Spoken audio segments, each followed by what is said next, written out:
Nuri Bilge Ceylan. He's getting to work on his next feature. And it's been, he usually works at a new film every 3 to 4 years. So it sounds like this is about the right time for him. And it's just good to know that he's got a new film in the works. We know that it will be about a film centering on two teachers in Anatolia, one of the director's favorite settings for his films, who's just looking to escape his grim life, and then he meets another teacher like himself, and then they forge a connection. So this is a film that I think every cinephile is gonna keep on their brackets for Cannes 2020. 2022.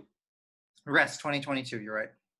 It's another portrait of the familiar rural exodus where youth is ultimately they have dismal chances and they look towards the big city to sort of like have a career, have a life, and so this is going to go into in a very much blues setting, and I can imagine these characters are going to be sort of like solemn, so sort of like what we saw in The Wild Pear Tree. Now, as you mentioned, for Ceylan, his pace is very much every 3 or 4 years. He really takes the time to write out his character, his smaller character set, but as well as match the sort of like corresponding backdrop to something that has an actual storyline.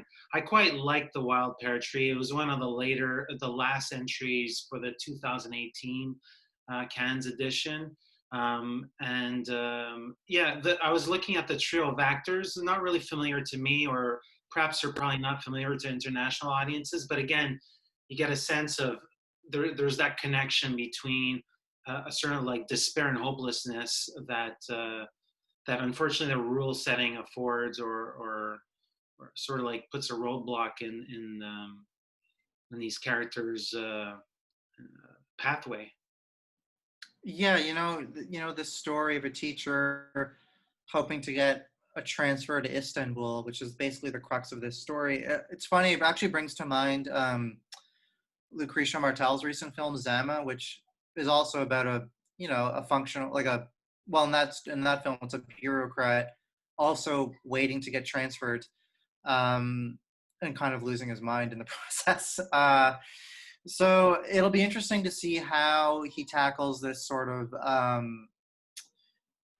the sort of mental aspect of it, this constant waiting and anticipation, and having that, I guess, weigh on you as a person. And particularly during now in a pandemic where I think we're all waiting for our opportunities to go to the places and do the things we normally can and are unable to. So it'll be interesting to see how that theme kind of resonates a bit. Yeah. Fans of slow cinema and a very methodical approach will appreciate this film and everything in his filmography. I highly recommend checking his works out. I'm Eric Lavallée. I'm editor-in-chief and site owner for IONCINEMA.com. And this is Kevin Jagernauth, contributing writer for the playlist. And together we are IndieSponge.